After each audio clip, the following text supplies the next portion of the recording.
This one. Human experiments so horrifying. They were never repeated. Throughout history, This is a video by TUV.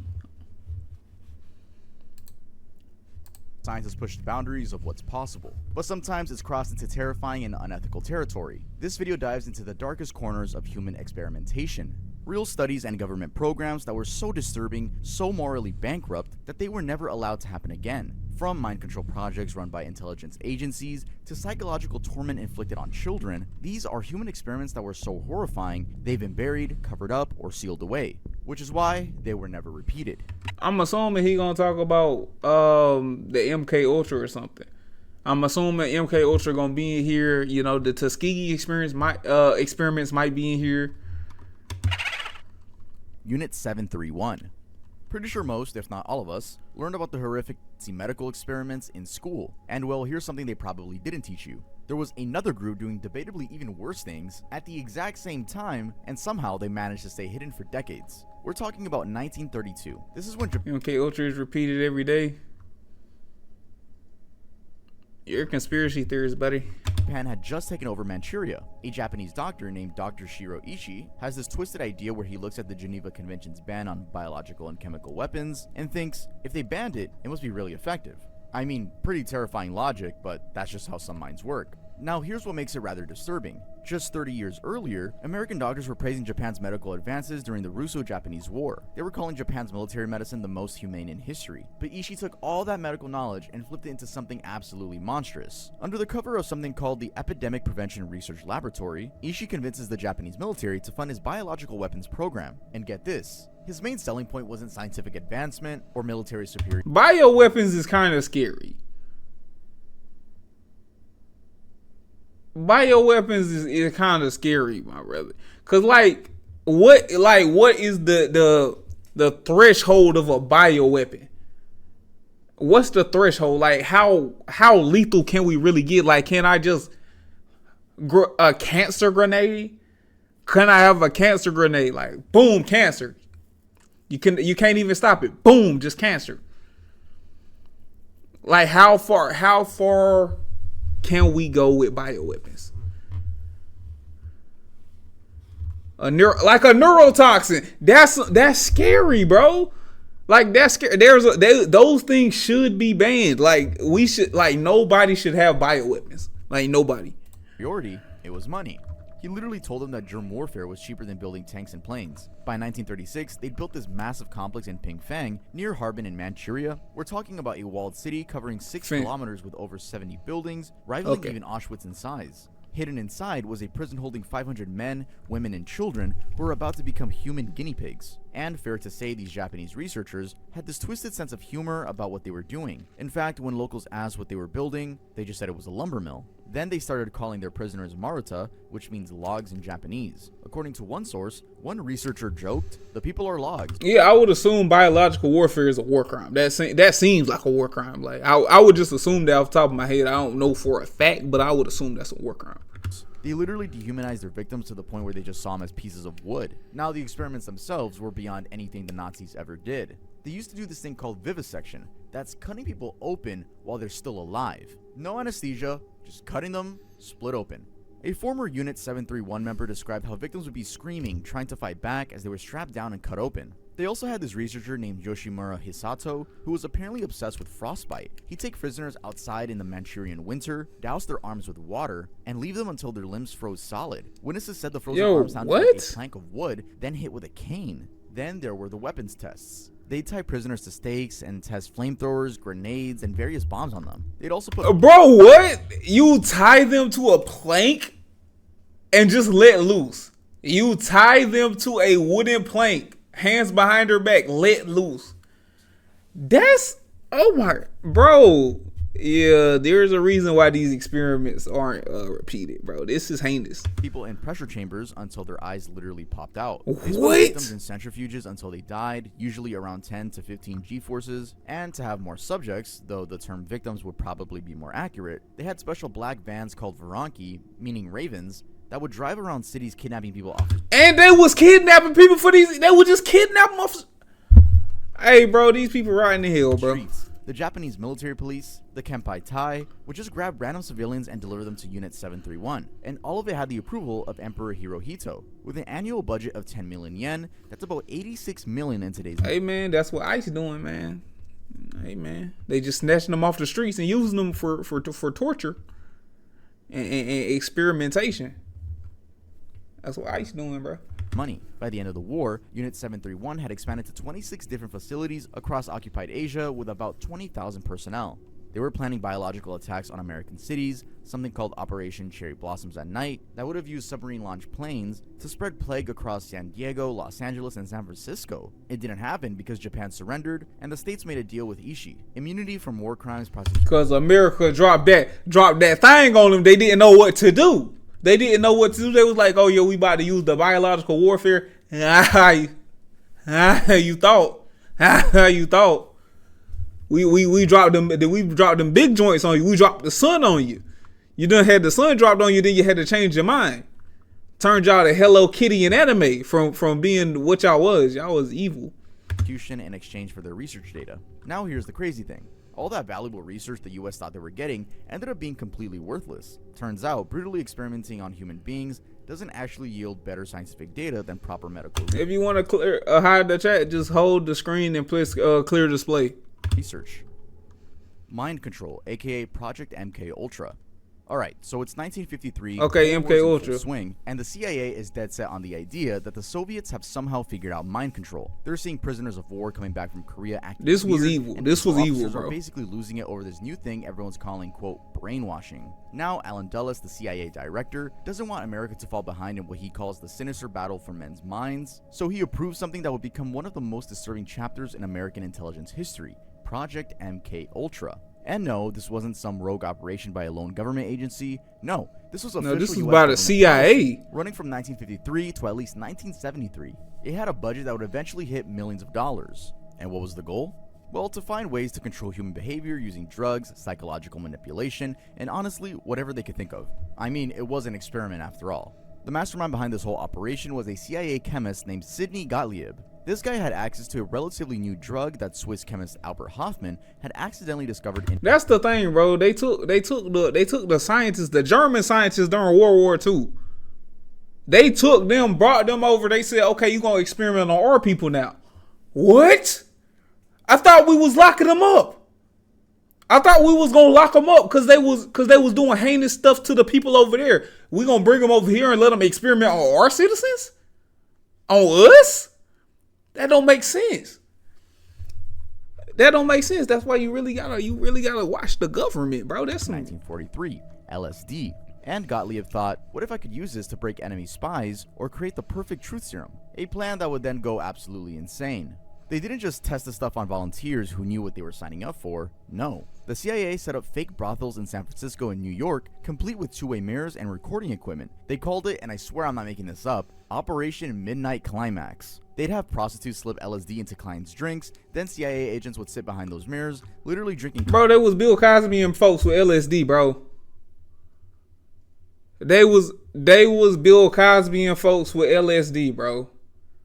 That's not right, bro. That's not right. That's really not right.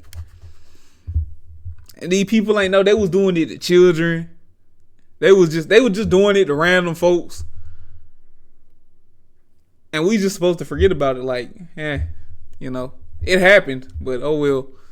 Cocktails while watching these unwitting men have psychotic episodes. One agent, George White, wrote to Gottlieb saying it was fun. And imagine, I'm gonna stop pausing so much, but imagine LSD in the 40s, bro. In the 40s, you just got the radio. You just got that brand new radio. You about to listen to the game. You like, oh, they doing something. They gonna pay me a couple dollars. They doing something up the street. They gonna pay me a couple dollars. Boom, LSD. Now you seeing elephants. What the? I was just about to listen to the game on the radio, and now you got me seeing pink elephants. Asking where else could a red-blooded American boy lie, kill, cheat? Why steal, elephants? Because pink elephants, man. I don't know. And the blessing of the All Highest. The thing is, like you probably already guessed, this program was violating every ethical standard there was. The Nuremberg Code had been established just 8 years earlier after the Nazi medical experiments, clearly stating that voluntary consent was, quote, absolutely essential for human experimentation, but the CIA, well, they basically threw that out the window. The most tragic case was Dr. Frank Olson. In November of 1953, Gottlieb secretly dosed Olson and several other army scientists with LSD during what they thought was just a work retreat. Olson had a severe psychological reaction, and 9 days later, he crashed through a hotel window in New York City, falling to his death from the 10th floor. The CIA apparently claimed it was self-harm. The 10th floor? Bro, he jumped out of a 10th floor, a 10-story high window. He jumped out of it because he was on LSD. To his mental state. Golly. But interestingly, they didn't tell his family what really happened until 1975, more than 20 years later. When the family had his body exhumed in 1994, forensic evidence suggested he might have been struck in the head before going through that window. Now you might be wondering, how do we know about all of this? Shouldn't it be locked somewhere in some secret government vault? He didn't even jump. He didn't even jump. They bludgeoned him. They hit him with a clubbing blow and threw him out the window. Oh, brother. Well, because in 1973, CIA Director Richard Helms ordered almost all MK Ultra files destroyed, but somehow, some financial records survived by accident, and journalist John Marks used the Freedom of Information Act to piece together the nightmare that the project was. Oh, and FYI, this wasn't just happening in some secret CIA basement either. They funded experiments at 44 colleges and universities, 15 research foundations, 12 hospitals, and 3 prisons. And after spending all that time and resources for 2 decades, MK Ultra basically produced nothing useful. LSD was and still is too unpredictable, and the mind control techniques didn't quite work. Yeah, LSD too far of a drug for me, man. It's too far. That's too far. Let's leave it at a little bit of grass. Maybe a little bit of that Mario, and then we can leave it at that, man. You know what I'm saying? After that, we not going. Study of 1939. Back in 1939, a 5-year-old orphan at Iowa Soldiers Orphans Home would see a kind-looking lady show up every few weeks, claiming she was there to help with speech. But instead of offering to help, she'd start saying things that would haunt this child for life. Insisting they were beginning to stutter, that their speech was terrible, and that they shouldn't speak unless they could do it perfectly. That's what became known as the Monster Study, an experiment so unethical that it stayed hidden for over 60 years. Bro, the mastermind behind this nightmare was Dr. Wendell Johnson, a stutterer himself who worked at the University of Iowa. Johnson had this theory that stuttering wasn't born in a child's mouth, but in their parents' ear. Basically, he believed that constantly correcting a kid's normal speech is what actually creates stuttering. But instead of studying this theory in some ethical way, Johnson decided to test it on orphans. You know, kids with no parents to protect them, and maybe no advocates to speak up for them. He got his graduate student Mary Tudor to carry out the actual experiment, and here's what they did. They screened 256 children and selected 22 kids between ages 5 and 16. Half of them already had stutters, half were considered normal speakers. Then they divided them into 4 groups, but the really sick part was what they told the kids who didn't stutter. 6 normal speaking children were put into what they called Group IIA, the negative reinforcement group. Tudor would sit these kids down and tell them something like, "The staff has come to the conclusion that you have a great deal of trouble with your speech." Oh, that's messed up. That's messed up, bro. Experimenting on the kids, telling them that they're doing wrong and actually messing up their speech is so... Y'all folks evil, bro. A child who's beginning to stutter. You must try to stop yourself immediately. Like, imagine you just talking, and then they say, "Oh, you're talking wrong. You're talking wrong. You're stuttering. You have a speech impediment. You have to fix it." And then you're gonna try to overcorrect and actually mess up your speech. What am I watching? Human experiments so horrifying they were never repeated. Don't ever speak unless you can do it right. And yes, those are actual words. Don't ever speak until you can do. Oh my goodness! Order actually messed up. And these kids. kids. 5-year-old Norma Jean Poog became so afraid to speak that Tudor wrote, "It was very difficult to get her to speak, although she spoke very freely the month before." 9-year-old Betty Rump, quote, practically refuses to talk and would hold her hand over her eyes most of the time. All the kids in the negative group saw their schoolwork suffer. One boy, 11-year-old Clarence Pfeiffer, started actually correcting himself and told Tudor he could sometimes feel words getting stuck inside him.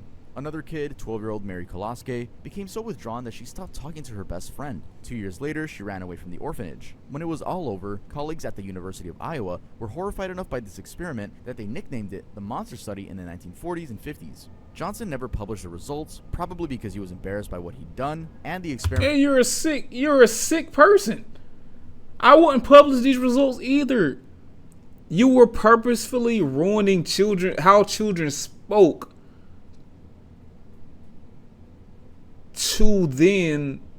you were trying to explain why stuttering is a thing. But to achieve that, you were purposefully messing up these kids, the way these kids spoke when they spoke okay. Jesus, that I took way too long to get that out.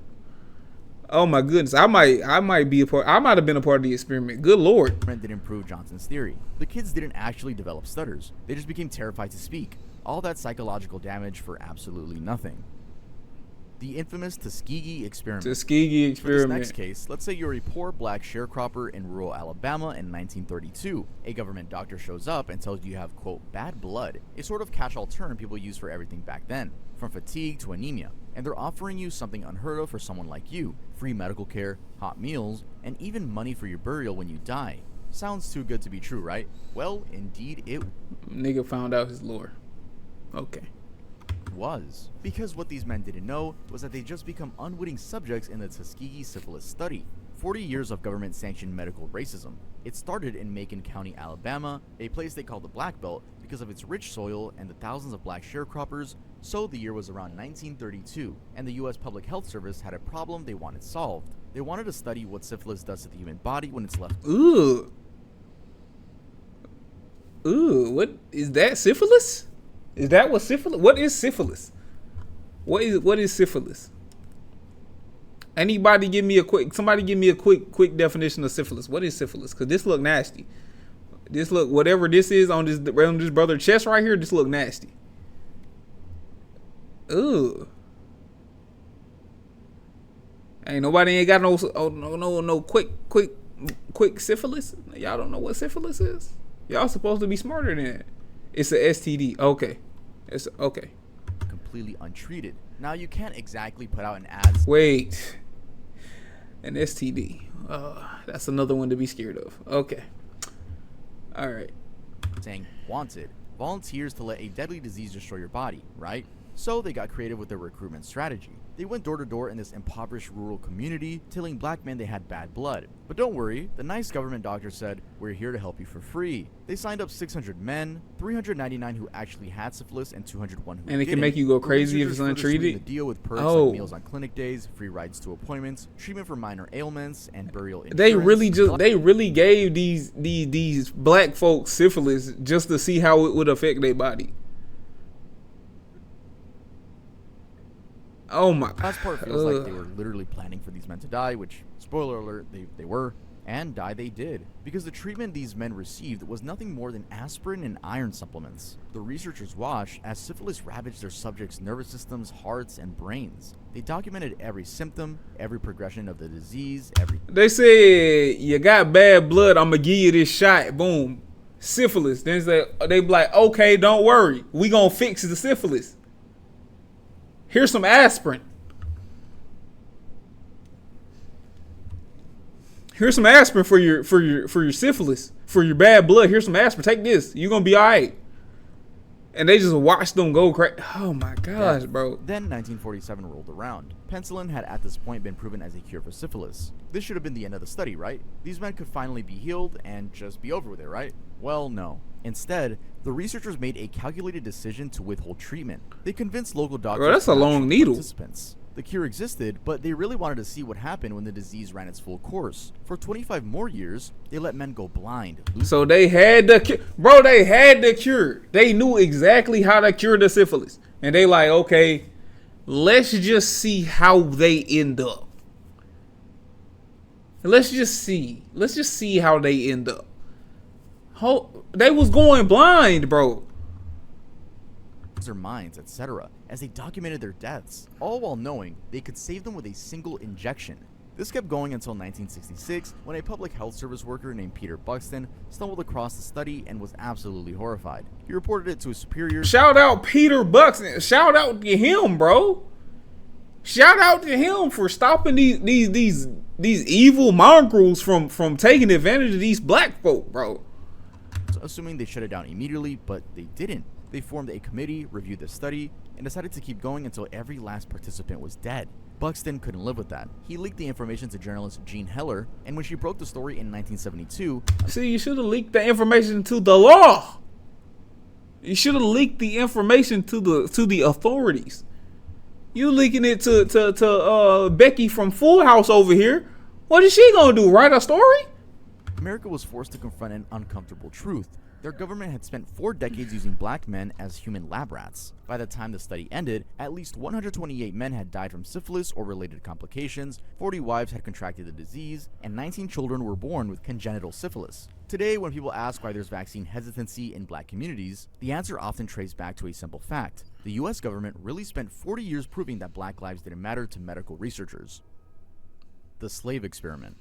But Tuskegee wasn't America's first experiment in medical racism. It just so happens to be the most famous. Because decades before the government was watching black men die from untreated syphilis, a doctor in Montgomery, Alabama was already treating black women's bodies like laboratory equipment. Meet Dr. James Marion Sims, a man who history books celebrate as, quote, the father of modern gynecology. He invented the vaginal speculum, pioneered surgical techniques for fistula repair, and founded the first women's hospital in America. Medical school still teaches methods today, but here's what those same textbooks often leave out. Every breakthrough Sims achieved was built on the screams of enslaved black women who had no choice but to endure his experimental surgeries without anesthesia. See, Sims hadn't set out to be a gynecologist. Come on, dog. It just so happened that in the 1840s, treating women was considered beneath most doctors, distasteful, unsavory work. But when a patient fell off her horse and developed a painful condition, Sims found an opportunity. The woman had what's called a vesicovaginal fistula, essentially a hole between the vagina and bladder that causes constant pain and urine leakage. It was a common complication of difficult childbirth,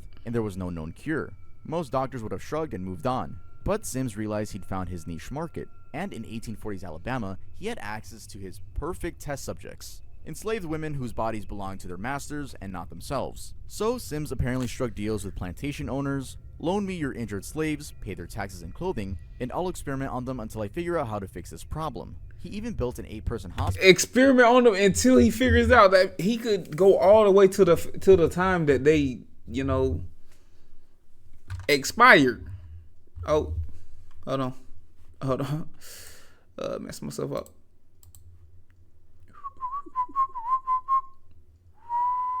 There we go. Yeah, he could go all the way into the fact that he took their life, bro. Just experimenting on these women, no anesthesia, bro. They had to just endure the pain. They just had to sit there and just endure it because they were property. They had no right. Names of 3 women from Sims' own records: Lucy, Anarcha, and Betsy. But there were at least 7 enslaved women and girls who became his guinea pigs between 1845 and 49. Lucy was first. She was 18 years old, had recently given birth, and couldn't control her bladder. Sims positioned her naked on her hands and knees in front of nearly a dozen other doctors, then he began cutting. The surgery lasted an hour. Lucy screamed and cried throughout the entire procedure. Sims later wrote, Lucy's agony was extreme. She developed blood poisoning from his experimental techniques and nearly died. What do you mean extreme? You were cutting her open. On her hands and knees, she was just... Oh my goodness, bro. What do you... Of course she lost a lot of blood, bro. You were cutting her open and it just... Oh my gosh, bro. It took her months to recover, but Sims wasn't discouraged. He was probably using a rusty saw or something. He probably wasn't using no sanitized equipment. He had a steady supply of test subjects and their pain wasn't his problem. Anarcha, a 17-year-old who had a traumatic delivery, endured at least 30 operations over 4 years. 30 surgeries on the same person without any pain relief. When these women couldn't bear the agony anymore, Sims would apparently drug them with opium to keep them from resisting. That choice, instead of anesthesia, was because this man operated under the racist belief that black people didn't feel pain the same way white people did. This was willful dehumanization, because after 4 years of perfecting his techniques on black bodies, Sims finally felt confident enough to try his methods on white women. Guess what? Those same procedures were performed with anesthesia. Then he moved to... This dude a dick, bro.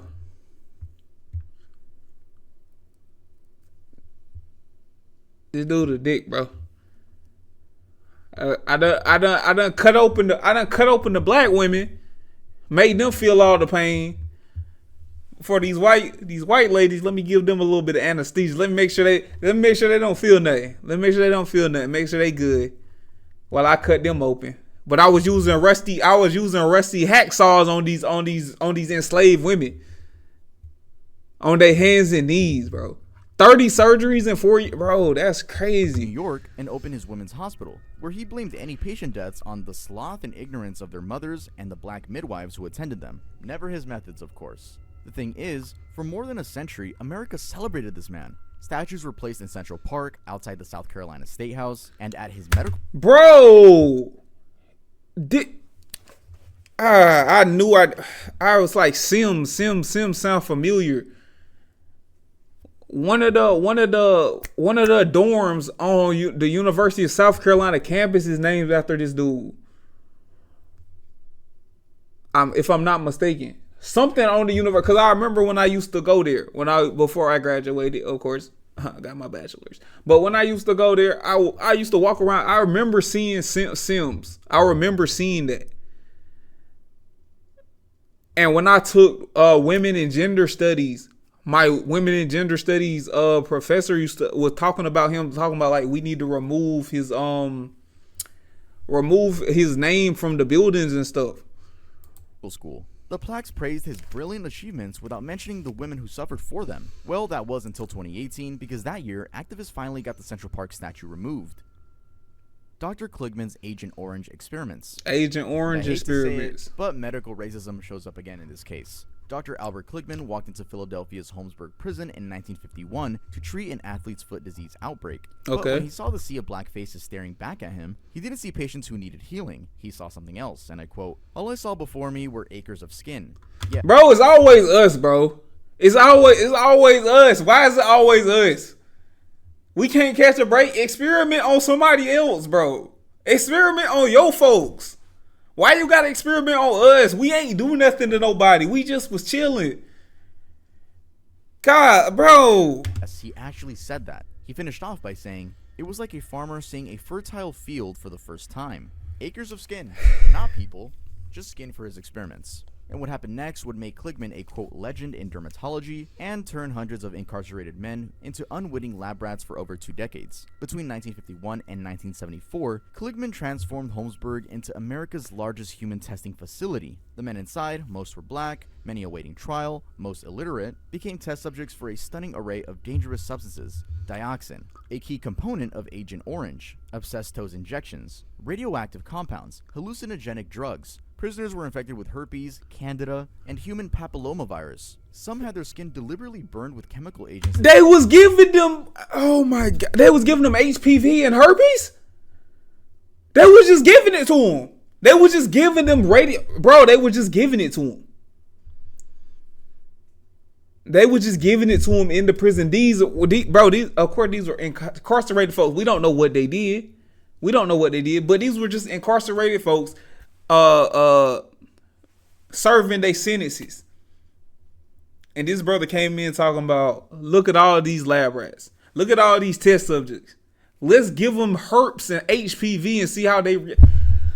Oh my God, bro. Products. But Kligman's most lucrative discovery was tretinoin, better known as Retin A, the anti-aging cream that's now a billion-dollar industry. Apparently, every time someone buys retinol at CVS or Target, they're purchasing a product developed through the systematic torture of black prisoners, or at least a history in that line. The business model was brutally simple. Pharmaceutical giants like Johnson & Johnson would allegedly pay Kligman tens of thousands of dollars per experiment. The prisoners themselves got maybe $1 a day, if they were lucky. For men who had no other way to earn commissionary, bail, or supporting their families, these experiments weren't really voluntary. They were arguably economic coercion disguised as medical research. One of these people was Irvin Moore, who survived over 50 years in prison and participated in multiple experiments. He recalls being assured the tests were safe when he asked, quote, "I was naive enough to believe the powers that be," he said decades later. Moore participated in what prisoners called the milkshake test, living in isolation for 6 months, consuming only mystery protein shakes 3 times a day. Other survivors, like Herbert Price, described having radiation applied to their backs, leaving their skin feeling, quote, like leather for 3 to 4 months. By the 1960s, over 90% of all investigational drugs in America were first tested on prisoners.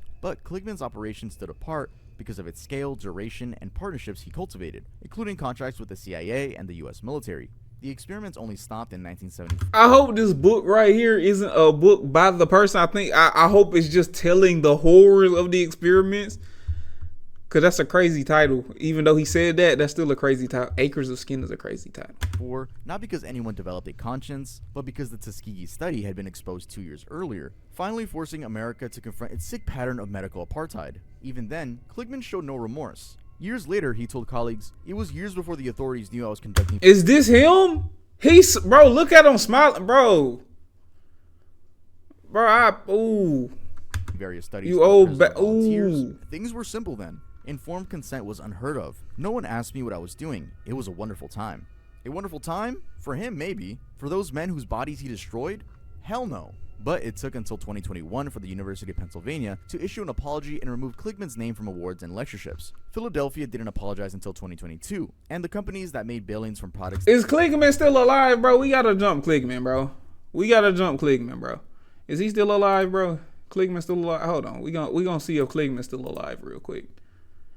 Let's see if Kligman's still alive.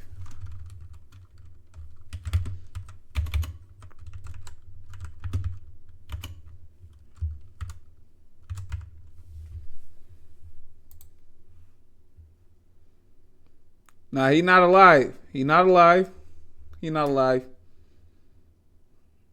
have been like 110. He would have been like 110 now, but he not alive. Lucky him. Torture, well, most haven't. Lucky him. He got away when I was 9 and 10 years old because he was about to get jumped. Word. Neubauer's triplets. Now, you might think that by the late 1960s, researchers might have learned a little something about consent and human dignity, right? No, you're wrong. You're completely wrong. Because while the world was waking up to civil rights, a prominent child psychiatrist was conducting an experiment so secretive that the results are... His family is, though. I can't do nothing to his family, even though they might deserve it too. I can't do nothing to his family. Him specifically, yes. His family, I gotta let them ride. 5. Long after everyone involved will be dead. See, Dr. Peter Neubauer had a simple question.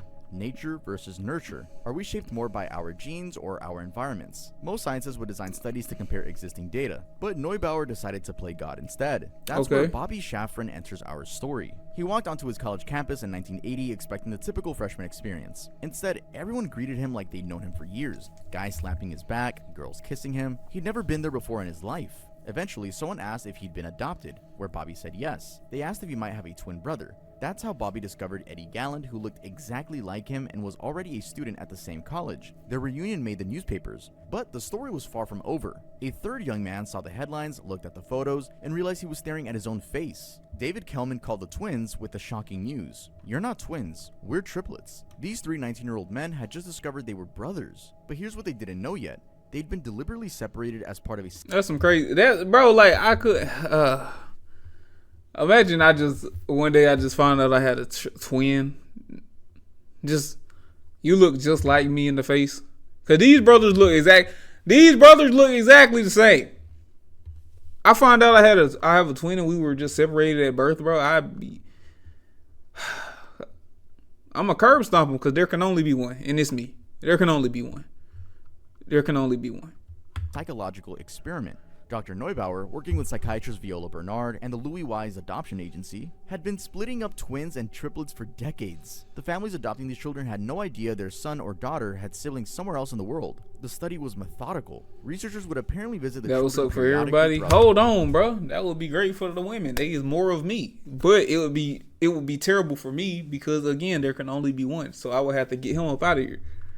Childhoods or them if there were multiple. Conducting tests, taking photos, filming them. They told parents that these were routine checkups to ensure the adoption was going well. What they were really doing was documenting how genetically identical children develop in different environments. Sharon Morello was another study subject, and she remembers researchers coming to her home for 12 years. They had her do picture identification, math problems, even reading exercises. She was 49 years old when she learned she had a twin sister. But back to the triplets. After their reunion, they became like minor celebrities. They moved in together, appeared on talk shows, did a scene with Madonna, and opened a restaurant called Triplets Romanian Steakhouse. And the similarities between them were really uncanny. Same gestures, same preferences, same laugh, but despite their joy at finding each other, all three brothers struggled with mental health issues. Eddie Galland struggled most of all. Like, y'all wasn't gonna get no, like, different hairstyle or something. Like, y'all look exactly the same. Like, he the only one who switched it up a little bit. But golly, y'all, that's alright. He was battling bipolar disorder and unable to escape his demons. He ended up taking his life in 1995. And you can see a pattern here because the study affected at least 15 children from 8 to 11 sets of twins and triplets. 3 of them have committed suicide. Many others have struggled with mental health issues their entire lives. As for the study results, we still don't know what concluded because Neubauer sealed all the records at Yale until 2065. That's right, the man who separated siblings, manipulated families, and contributed to at least 4 made sure his findings would remain secret for 75 years. Today, Bobby and David are in their 60s. Nearly 24 other siblings remain separated, many unaware they have brothers or sisters somewhere in the world. Some may have died without ever knowing. The Stanford Prison Experiment. At least the previous experiments had clear villains. Racist doctors, greedy researchers, power-hungry institutions. But what happens when the monsters are just regular college kids? What happens when ordinary people transform into something unrecognizable in a matter of days? That's the terrifying question that psychologist Philip Zimbardo thought he could answer in the summer of 1971. Zimbardo placed an ad in a local Palo Alto newspaper. Male college students needed for psychological study of prison life. $15 per day for 1 to 2 weeks. Seems innocent enough, right?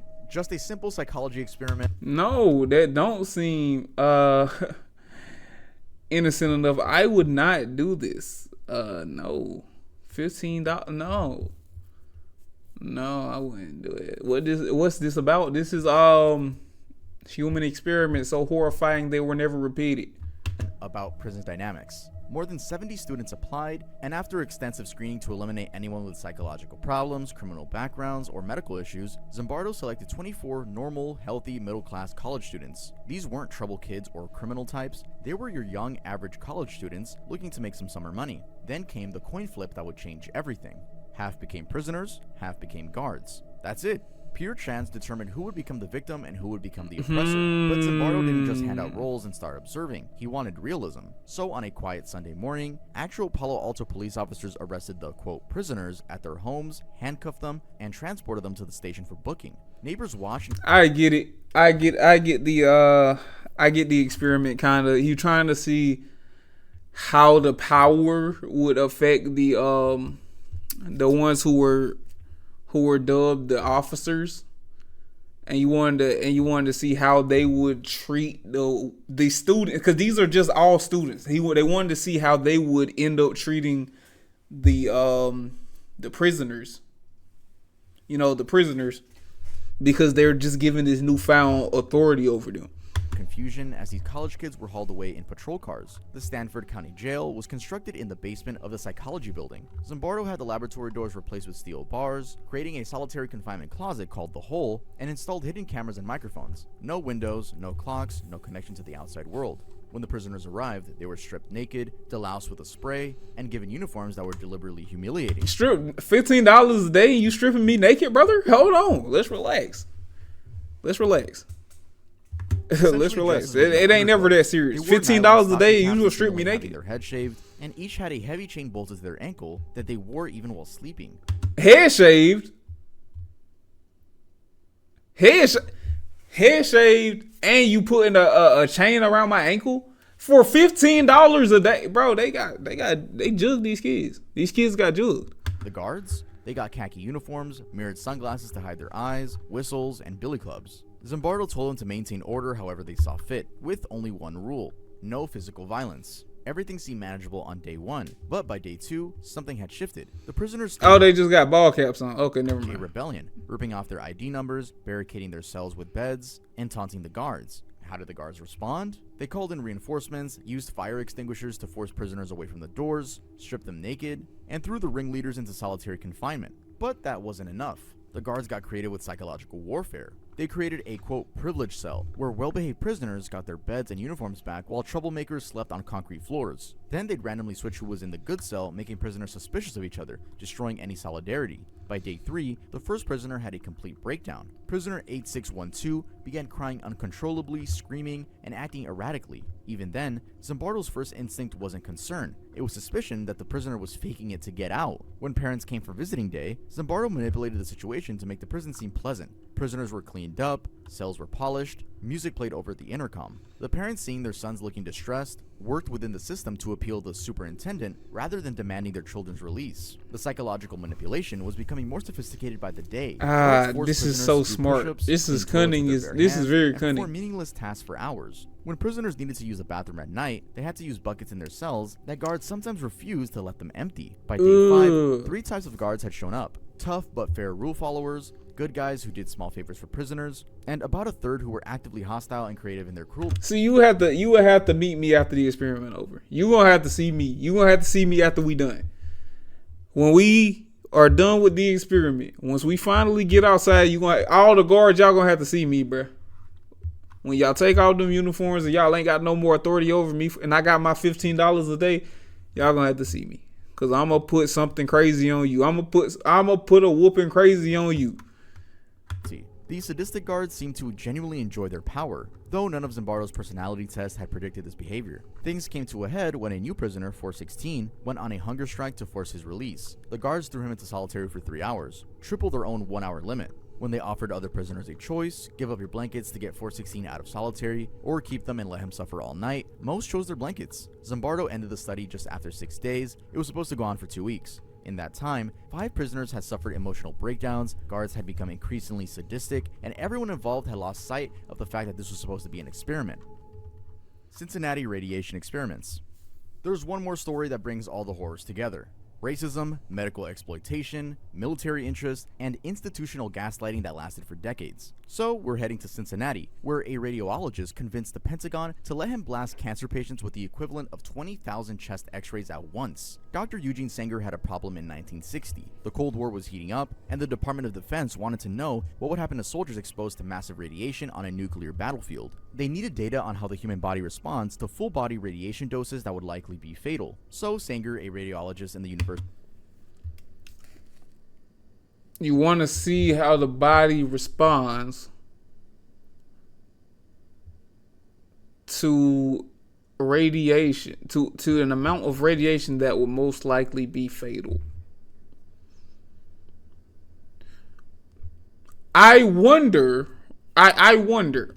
too. Let's see. City of Cincinnati saw an opportunity. He applied for and received $671,000 from the Defense Atomic Support Agency to conduct, quote, whole-body radiation experiments. His test subjects were cancer patients at Cincinnati General Hospital. Between 1960 and 1971, Sanger and his team subjected 90 cancer patients to total body radiation doses far beyond what was medically done at the time. The patients thought they were receiving cutting-edge cancer therapy. What they actually got was a dose of radiation equivalent to standing at ground zero of an atomic bomb test.